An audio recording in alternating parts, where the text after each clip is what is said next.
This is the new 2025 Lincoln Navigator, and it's a full-size, ultra-luxury SUV with a sticker price of well over $100,000. The Navigator has always been a popular choice among big luxury SUVs, but this new one adds more luxury, more features, more technology, and today I'm going to review it and show you all of its quirks and features.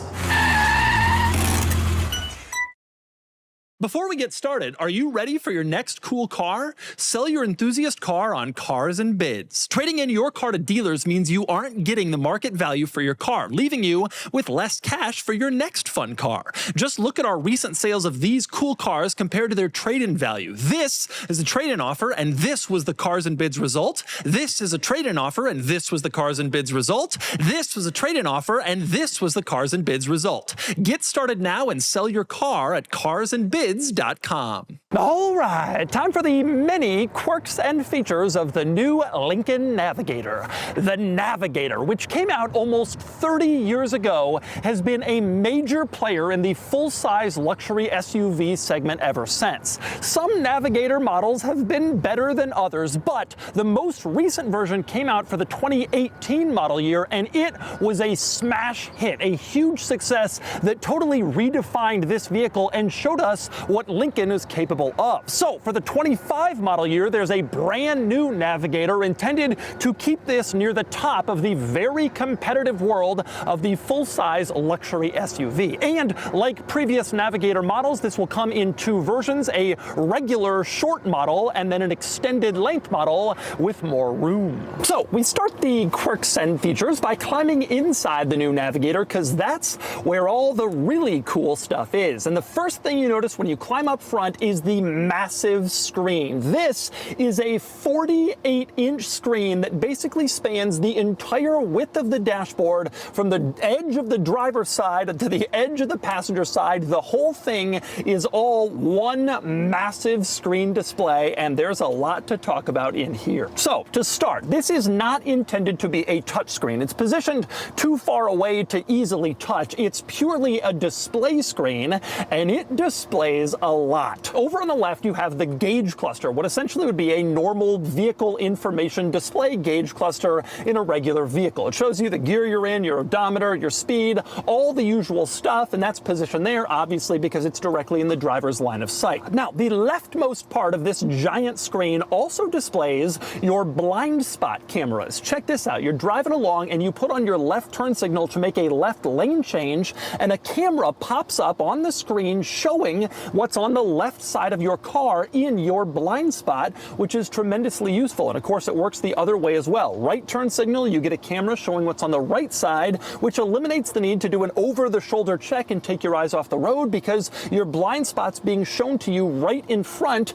every time you put on the turn signal, and that is a really cool feature. Now, we move on from that gauge cluster screen to the next part of the giant center screen. You have a map here, as you can see, your navigation map, which is always displayed there, again, directly in your line of sight and easy to see. Now, those pieces are kind of the default screen features on this giant 48-inch screen. They're always there, always showing up, and always displayed. Over on the other half, the passenger side of this massive screen, you can actually choose what's being displayed. You can see right now we have the weather, the time, but if you go into the center infotainment touchscreen, yes, there is another screen in here, you can actually adjust the widgets to display whatever it is you might want to see. If you want a massive readout of your tire pressures, you can do that, or your trip odometer, or your fuel economy, or whatever you want, you can choose precisely what's displayed on this part of the massive screen. And there's some really cool features here. For one thing, Lincoln told me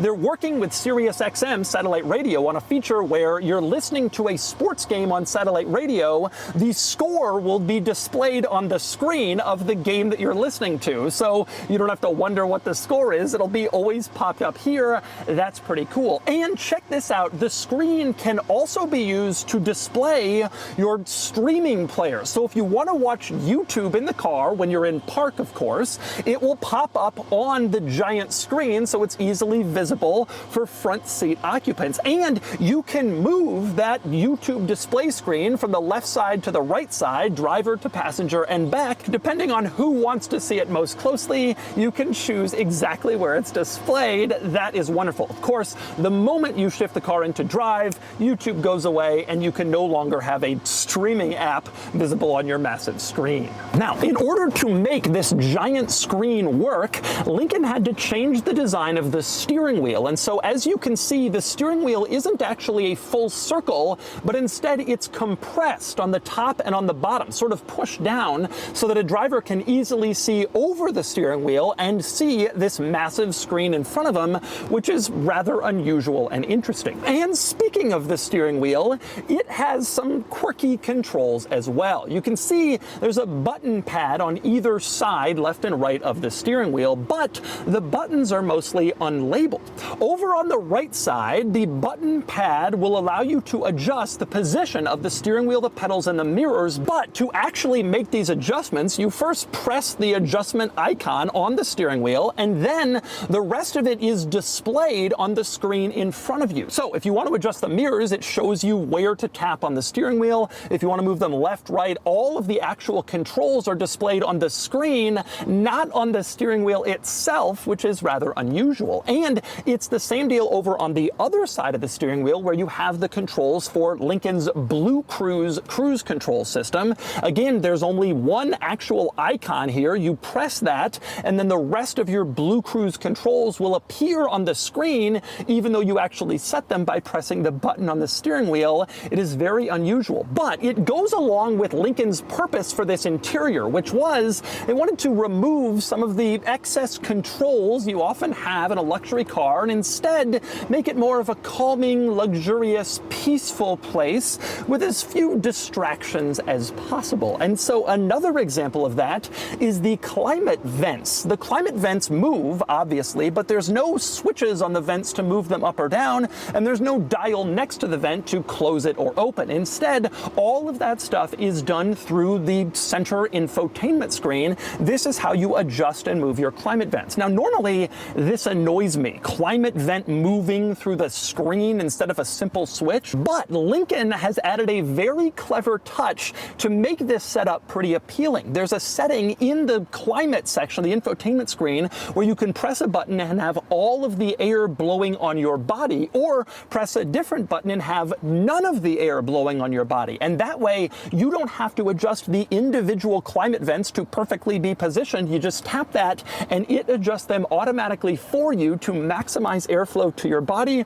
or away from your body, which is actually a pretty cool feature and a nice use of the screen-powered climate vents. And another good example of maximizing luxury and peacefulness in here is the Rejuvenate feature. Go into the infotainment system and you can see an icon labeled Rejuvenate. You're wondering what that is. Well, if you tap on it, you can see there are 3 different Rejuvenate programs that you can select from. Choose one of those programs and it basically takes over the entire car. Your giant upper screen, your center infotainment screen transform. Now they're showing this waterfall image. Then it starts to make other adjustments. It puts your seat back. It turns on a specific sound to calm you. It even adjusts the climate control and the in-car smell.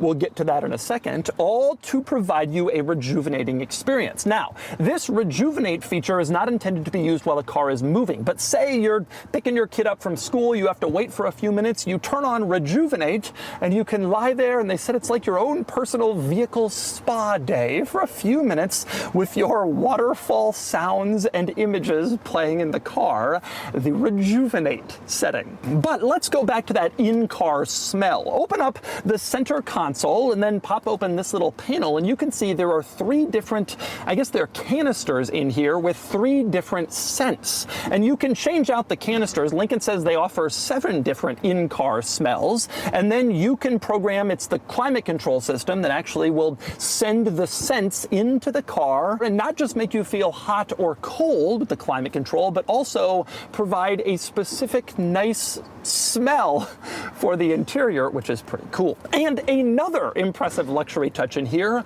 the warning chimes are not just ugly beeping warning chimes, instead they're luxurious. Take a listen.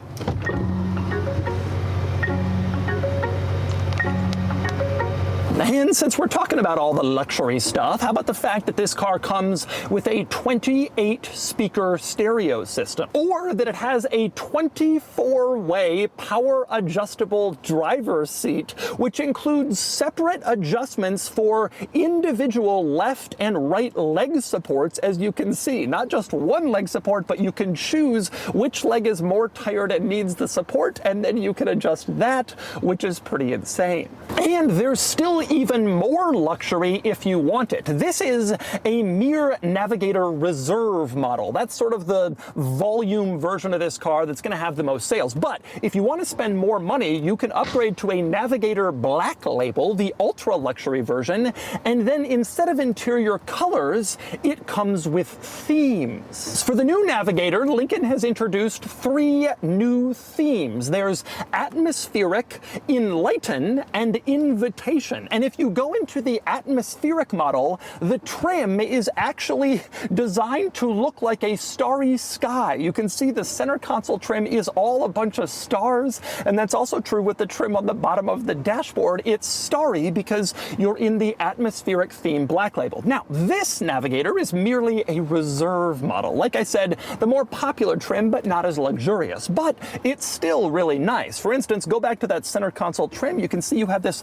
sort of flat wood texture that really looks good, not quite like a starry sky, but it's still pretty nice. And you have this crystal look volume dial. This doesn't really do anything but turn on and off the stereo and change the volume, but it looks crystal and it feels nice, and it's very, very cool to see it here. Now, also located here in this center console area, you have these buttons which change the gear. So instead of shift paddles or you're moving the shifter up and down, the Navigator is so high class and luxury that you change the gear by tapping a button.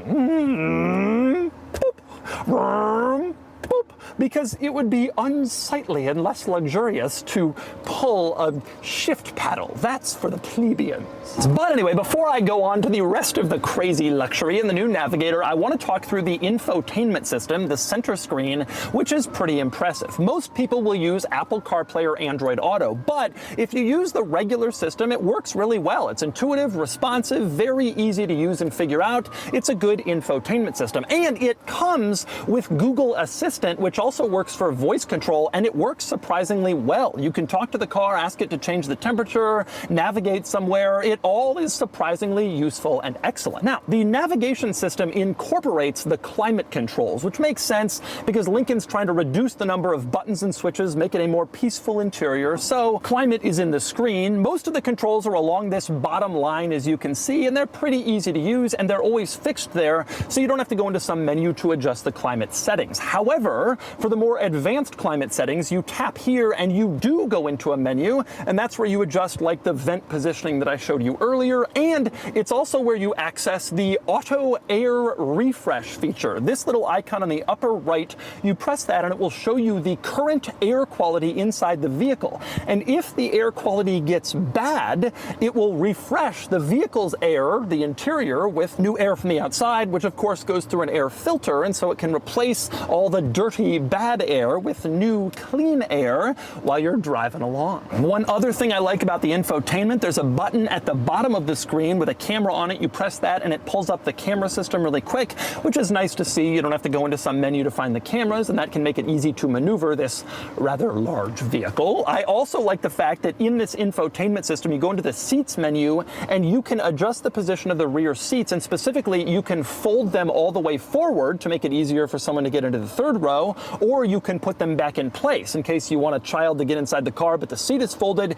You don't have to get out there and actually put the seat in place. If it's raining, get wet, you can do it all from the infotainment screen, which is a nice feature. Also cool in the infotainment system, there's a little app you can tap on called Quick Tips, and if you do that, it'll show you how to use some of the stuff in this interior that might be confusing, like the Blue Cruise driver assist feature, or the giant screen, or the climate control. You don't have to go into the owner's manual, big book, read it all where it's in boring language. Here, it's just simply explained on screen, which is nice to see. Also worth pointing out with the climate controls, in addition to this main menu for your front climate controls, if you want quick access to the rear climate controls, you just tap and hold the climate control menu button, and it instantly brings up rear control. So you don't have to go to the menu, then find the rear control section. You just tap and hold, and you're right there, and you can adjust the climate control in back. And since we're talking about the back seat of the new Navigator, let's get in back and really talk about the back seat, which is impressive. First of all,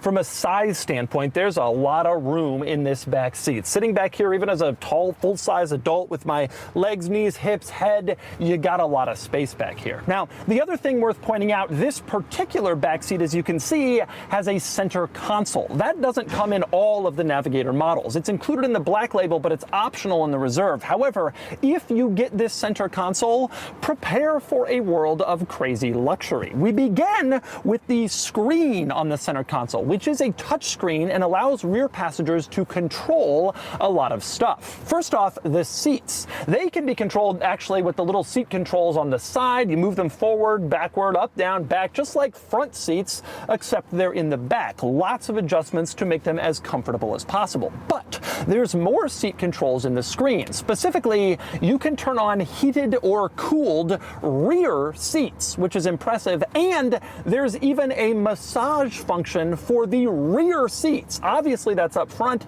but it's also in the second row. So you got this as a family car. Your children can enjoy a nice massage on the way to school. There's also a chauffeur mode with the seats where you can use the controls back here to move the front passenger seat forward and out of the way to maximize rear leg room for your ultimate comfort and convenience. Now, this center screen, in addition to the seats, also controls a wide variety of other things. You can adjust, for instance, the music that the whole vehicle is listening to back here. You can obviously adjust the climate control for the rear seats back here, which is nice. You can even change the ambient lighting color of the interior ambient lights from the back seats of the car, clearly intended for chauffeur-driven vehicles where you want to put all of that power in the hands of the person sitting in back. If you don't want to give your rear passenger that much power, like say it's a child and they're being annoying, you can lock out the rear seat controls from the front seat so rear passengers don't have access to any of that stuff. Now, if you get the Black Label model, the upscale version, this center console also includes a wireless charging pad,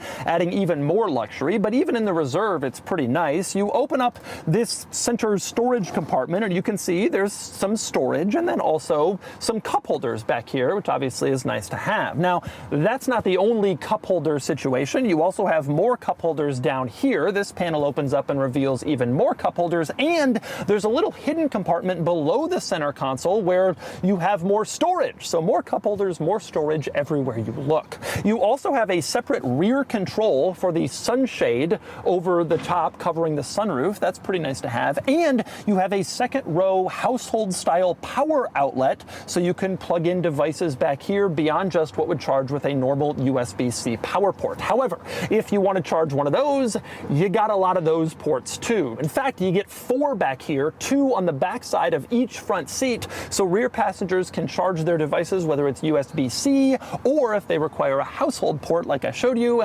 there's that too. And next we move on to the third row, which is surprisingly large actually, considering this is the normal wheelbase Navigator. There's a decent amount of space back there, and as you might expect, some cool quirks and features. We start with the fact that the third row can be folded. All 3 seats can be folded individually, and that means that if you want to, you can fold down the center third row seat like it is right now and kind of create the illusion of captain's chairs back here, which could be useful if you're trying to keep your kids apart in the third row, you can do that with this split folding seat. That's pretty nice. Now, the third row also features cup holders, like you might expect, and individual USB-C ports. In fact, there's 4 more USB-C ports in back, 2 on each side. Lincoln says there are 14 total USB-C ports throughout the interior of this vehicle for charging all of your devices. And if you get the black label model, which again this one is not, you can have heated third row seats, which adds to the luxury of the third row. It's a pretty nice place to be. And next we move outside the new Lincoln Navigator to talk over the many quirks and features out here. Now, when you first look at the overall profile, it's familiar. It looks a lot like the outgoing Navigator, but 2 important things. Number 1, most people loved the look of the outgoing Navigator, so it makes sense they don't change it too much. And number 2, there are actually quite a few interesting details in here if you look closely. Let's start up front. You have a whole new grille design with a new headlight design, and there's now a front light bar that comes around basically the entire front end of the new Navigator, except it takes a little break in the center where you have the Lincoln logo. Now, I like the concept of the front light bar. It looks pretty cool until you turn on the turn signal, and when the front turn signal turns on, the light bar has to dim to allow the signal to be seen, and it only dims on one side, so it sort of looks like it's half broken. It's not really the best look, but in general, I like the idea of the light bar, and I think it's pretty cool. Now, moving down the side of the Navigator, you have this panel here that stretches from the front fender to the front door, and it says Navigator on it. It's very large, very distinctive, and it's the only place on the outside of the car that actually says Navigator. You have it on both sides, but that's the only Navigator indication. Now, moving further down, you can see these rather unusual lines that are positioned here. Lincoln told me that the intent of these lines was to break up the giant window slab side of the car, give a little distinctive, interesting style element in this spot, which is otherwise pretty huge. And in fact, as the Lincoln people were telling me about this design feature and some of the others on the outside of the car, it became clear to me that one of the intents with this Navigator design was to try to break up the general giant box slabbiness that's sort of inherent to a big full-size SUV. Make it look a little less like big, huge square and give it a little bit more style. So these lines, in theory, do some of that, but another example of adding some style here is the rear end, which you can see they've made it kind of slope down and come to a point if you're looking at it from the side. This gives it a distinctive look, and it does help to change the usual profile of a giant SUV, which normally has a big vertical line in back, and it isn't particularly attractive or nice. It's just sort of functional. They've tried to make it a little bit more distinctive and special with this car. But since we're around back, let's talk about the tailgate, which is undoubtedly the most distinctive and interesting piece of the new Navigator's design. For one thing, it is a very clean look back here. It's free of distractions and weird styling touches. They've made it very clean and simple, which kind of mirrors what they're trying to do in the interior. The only thing that's printed back here is the word Lincoln that goes across the entire light bar, as you can see. Now, when you're driving, that actually lights up. It's a little bit hard to see in the day, but Lincoln, individually, each letter is lit up, which is kind of a cool effect. But you'll notice it doesn't say Navigator, doesn't give the engine size or four-wheel drive, none of that, just a simple look in back. In fact, they've even gone to the trouble of hiding the rear wiper. You can see they've positioned it up here below the rear spoiler,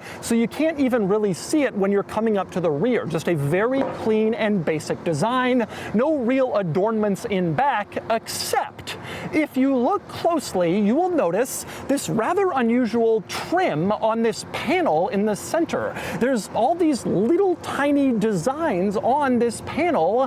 What are those? I asked, and they told me that's intended to represent the Lincoln logo. It sort of looks like the outline of the Lincoln logo, and since the Lincoln logo is supposed to be a star, Lincoln called this the constellation of Lincoln's stars, in the tailgate.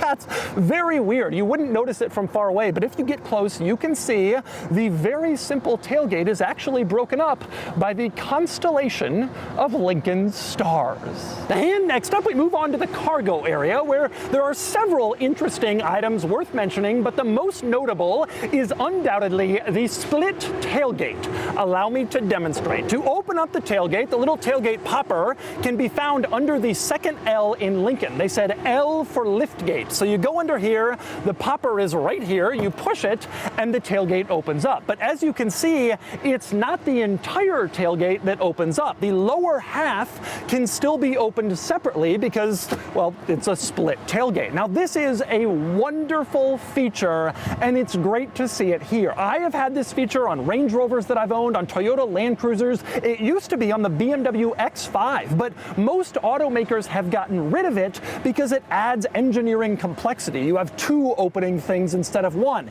If you want to make it power, they have to figure out how to close separately. It's all pretty hard, but I commend Lincoln for adding it. And in fact, the Lincoln people told me that my videos talking about how much I love this feature were an inspiration for them in getting this feature through management and added to the new Navigator, which is lovely to hear. So you're thinking, okay, so it's a split tailgate. That's cool, but what does it do? Well, Lincoln told me that this lower tailgate can hold up to 500 pounds, which means you can just sit on it. If you're at the beach or having a tailgate or watching your kids' soccer practice, suddenly you have a seat. And they've actually given you a seat. You open up the cargo floor and this panel can remove and you can store it in position to become a seat back. So when you're sitting on the tailgate, you actually have a place to rest your back. You're not just sitting here. That is really cool. And that backrest can also be moved around to become a table. Take a look at this. It has little folding legs inside of it,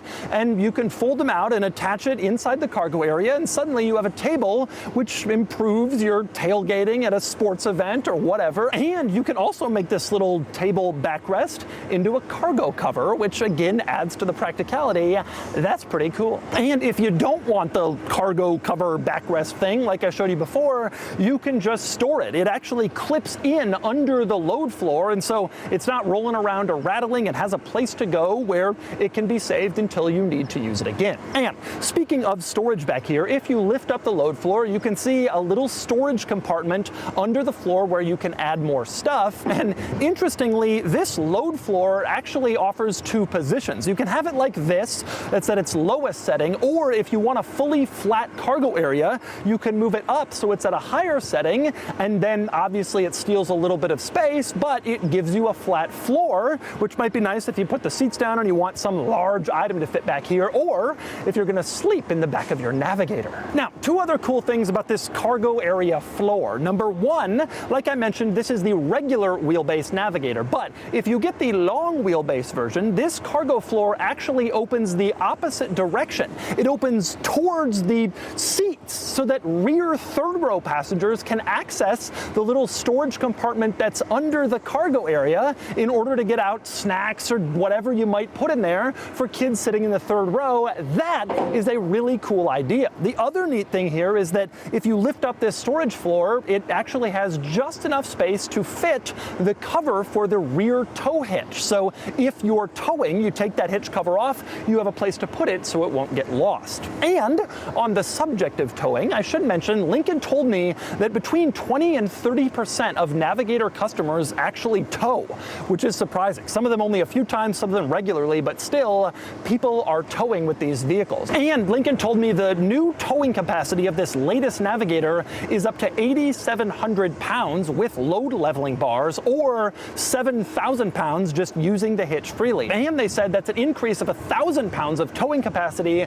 over the outgoing Navigator. The other cool thing is that the infotainment navigation system actually has a trailer mode. So once you input your trailer dimensions, it will navigate you in a route that won't damage your trailer on a low bridge or take you through a really tight turn where your trailer can't go. That's a cool feature. And there's other cool stuff back here. Of course, you have power folding third row seats. You can see the switches over on the side. That's a pretty typical feature in this class, but it's still nice to point out. Over on the other side, you actually have even cooler stuff. You have several different charge ports. You have a cigarette lighter style port for 12-volt stuff. You have a regular household style port, which is the second one in this car. I already showed you in the second row seats. You have another one. That's great to have. And you have two different USB-C ports in the cargo area, which doesn't make a lot of sense. You never really see until you think about using this split tailgate. If you're tailgating and you want to charge your device, plug into the USB-C port back there. That's a very cool idea. Another cool idea is auxiliary lighting. You open up the tailgate in a very dark area. Of course, there's an interior light, but it's dim. If you want more lighting, you press this button on the side of the tailgate, and then there are two bright LEDs on the inside of the tailgate that light up, and these LEDs can be positioned so you can see exactly where you want in case you're trying to locate something that you dropped on the ground in a dark area, whatever. It's a pretty cool feature to have. And finally, last thing's worth pointing out, number one, when you close the power tailgate, the lower tailgate closes too. So they both close up at the same time. You don't have to do any of that manually. The other thing Lincoln told me that was interesting is this lower tailgate does not impact any trailers that they could find. They said they tested or modeled something like 90% of the trailers out there, and it never would hit the trailer hitch area and damage the lower tailgate on any trailer they could find, meaning that's not going to be a problem even if you're towing and hooked up to a trailer. And next up, we move under the hood where we find the engine, which is actually the least interesting part about the new Navigator because it's just carried over from the previous Navigator. It's a 3.5-liter twin-turbo EcoBoost V6, and it makes about 450 horsepower and 510 pound-feet of torque. Now, typically, in a brand new model like this, you expect to see a new powertrain, but frankly, those are some pretty healthy numbers. It's a pretty good engine. A lot of people liked it in the old Navigator. No reason to change what works, and it makes this thing pretty quick. 0 to 60 in the low 5-second range, which is a pretty good number for a vehicle this size with this much stuff in it. Also worth pointing out that all new Navigator models are four-wheel drive. The Ford Expedition, on which the Navigator is based, you can still get a two-wheel drive version, but not the Navigator. It's four-wheel drive only. So you're sold. There's a lot of cool stuff. It's really neat, but what does it cost? That is an interesting topic for the Navigator because its entry-level base price has increased significantly for the new 25 model. Last year, the base-level Navigator was around $85,000. Now it's up to $102,000, which is a huge year-over-year increase. Now, the reason for this increase is that Lincoln has eliminated the base model trim, which used to be called the Premier. That's gone. It was in the old Navigator. It's not in the new one. Instead, the new base model is this Navigator, the Reserve, which used to be the mid-trim before, and that accounts for the price increase. I asked Lincoln, why'd you do it? And they said that the Premier was only 5% of Navigator sales, so it really didn't make sense to keep it around from that perspective. But even with the elimination of the Premier model, the Reserve has also seen a big price increase. Last year it started around $97,700. Now it's up to about $102,000. It's an increase of over $4,000, even for the mid-trim model, comparing the same version year over year. And of course, if you want to get the Black Label model, the top trim luxury version, obviously you're going to spend even more than this. But the Navigator now starts over $100,000 for even the cheapest model. It's gotten expensive, but it's also pretty impressive. I think you'd agree. All right, driving the new Lincoln Navigator. I really liked the old Navigator, but it came out in 2018, so it was starting to get old, especially against the difficult competition in this segment. You got the BMW X7, which is very compelling, the Mercedes GLS, which has been redesigned designed since the Navigator came out, and of course the new Cadillac Escalade, which is world-class, just a fantastic vehicle. So this thing shows up and they gotta make it great. That's their goal. They gotta get back into the top of the competition amongst these other players. And you can see from a tech and features and quirks standpoint, this thing competes with the very best of the very best of the very best. Everybody's been talking about the screen in the new Cadillac Escalade. Well, now you're gonna be talking about the screen in the new Lincoln Navigator, because it's even more amazing. And I wish it didn't have that effect on camera when I show it, but obviously it doesn't happen with the naked eye. It only happens when I show it on camera. I'm looking at it and it's just a fantastic high quality screen system, and all the tech in this car is really impressive. So you're wondering how it drives. I'm gonna go over the good and the bad. Let's start with the bad. As far as I'm concerned, there's only two real things that I think are drawbacks about this car. Number one is the floatiness. The BMW X7 and the Mercedes-Benz GLS do an almost unbelievably good job of feeling like cars, even though they are actually massive SUVs. And the Navigator and the Escalade have simply never been as good at it. They drive more like trucks, honestly. And I wouldn't say that this drives like a truck, but it has sort of the floaty, uncertain kind of feel to it when you're driving, where it seems almost like, it doesn't seem car-like, it seems like big and ponderous and a little vague. Now, the benefit is you got cameras everywhere, you have blind spot systems everywhere, you have all this incredible detection technology, which makes the car feel smaller, but like the general feel of it, like you go around a curve like I am now, you kind of brace for what's gonna be a bit of a roll. That's generally true of most larger SUVs. It's just that the X7 and the GLS do a good job of not having that happen. The other drawback I would say about the Navigator is I want to be careful here, the harshness of the powertrain. Not the powertrain itself, which is actually fantastic, but when you floor it, it's surprising to me how much engine you hear and feel. And that could be in part because I've been used to driving a lot of EVs lately. That's a lot of the new cars that I review, obviously. And like the Rivian doesn't have that. It's a fully electric, and it's a competitor, direct competitor to the Navigator. But in this car, when you step on it, you do hear and feel a little bit more engine noise than I would expect in a vehicle of this caliber. And that's partially because this engine was not designed to be a luxury car engine. It's also used in the F-150 pickup truck. It's also used in the Expedition, etc. Now, I want to be clear here. This is a great powertrain. It is really good. It has a ton of power. It has a ton of torque. It is always responsive. It is very, very good mid-range, low-range, wherever you are in the rev range or from a stop or whatever speed you're going. This is a great engine. And I will accept gladly a little bit of the harshness of the powertrain if it means that I get the benefits of this engine, which are significant. The way that it drives, the way that it accelerates, the amount of torque it has. But it's still worth pointing out, a little bit louder powertrain and also tire noise than you might expect given this vehicle.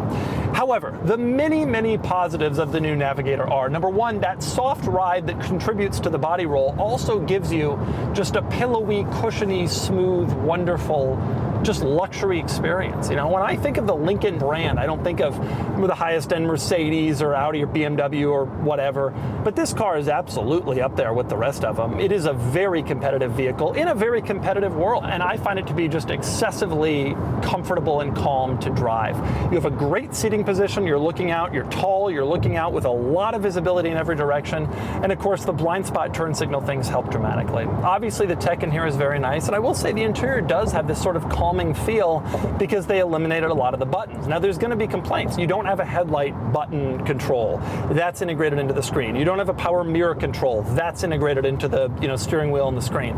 People are not going to like that, especially some of Lincoln's older customers, which I assume they still have a lot of, but it works well, and I find that by eliminating some of that stuff, the interior does become sort of calmer and more comfortable. Now, I do also want to touch on Blue Cruise, which is Ford and Lincoln's like adaptive cruise control driver assist tech. They told me Blue Cruise, this is the latest version of Blue Cruise that's debuting in this vehicle. It is dramatically better than previous Blue Cruises, and it is. I love Blue Cruise. I think it works great. It auto steers for you. You can turn it on with one tap, which is really nice because so many of these systems require so many confirmations, and honestly, it gets pretty annoying. My beloved Lexus LX 700, which I love that car, the turning on the adaptive cruise and driver assist tech is just, it's hard. But Blue Cruise is great. It works great. My only complaint about Blue Cruise is that it watches your face. So you have to be looking forward in order to use it. And if we're being honest, we all want self-driving text so that we can text and email and go on social media on our phones. Like, if we're being honest, like I'm just gonna say it. A lot of people think it, I'm just gonna say it. That's why we want self-driving. And to have your eyes forward, it's a shame.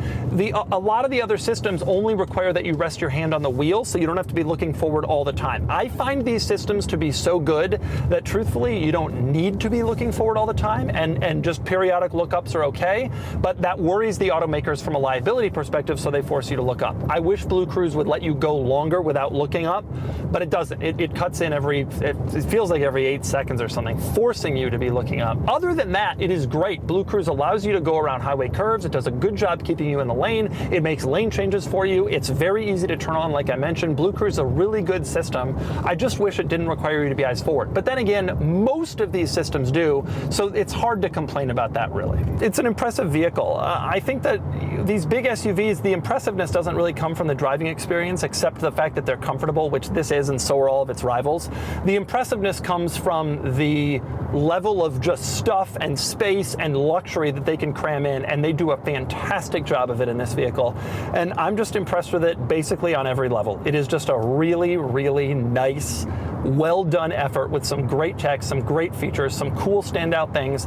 And I think this car is absolutely a big, big hardcore competitor to the best of the best. And so that's the new 2025 Lincoln Navigator. This is a pretty impressive vehicle. Yes, it's expensive, but it's also loaded with stuff. Tons of interior space, great luxury, and now seemingly endless technology. The full-size luxury SUV world is pretty crowded and competitive. The Escalade, the BMW X7, the Mercedes-Benz GLS, but this new Navigator is right up there with the very best. And now it's time to give the new Navigator a DOUGSCORE. And the DOUGSCORE is here, 60 out of 100, which puts the new Navigator here against some close rivals. Near the very top, tying the Escalade and just losing out to the BMW X7. If it were me buying for myself, I'd probably get an X7 or a Mercedes-Benz GLS, as I favor the car-like driving experience of those models. But if you prefer a wafting, soft, luxury ride, a huge interior, and engine strength, the Navigator is for you. And it also has the best tech of any big luxury SUV. This is a competitive set of vehicles, and the new Navigator has just pushed its way back among the very best.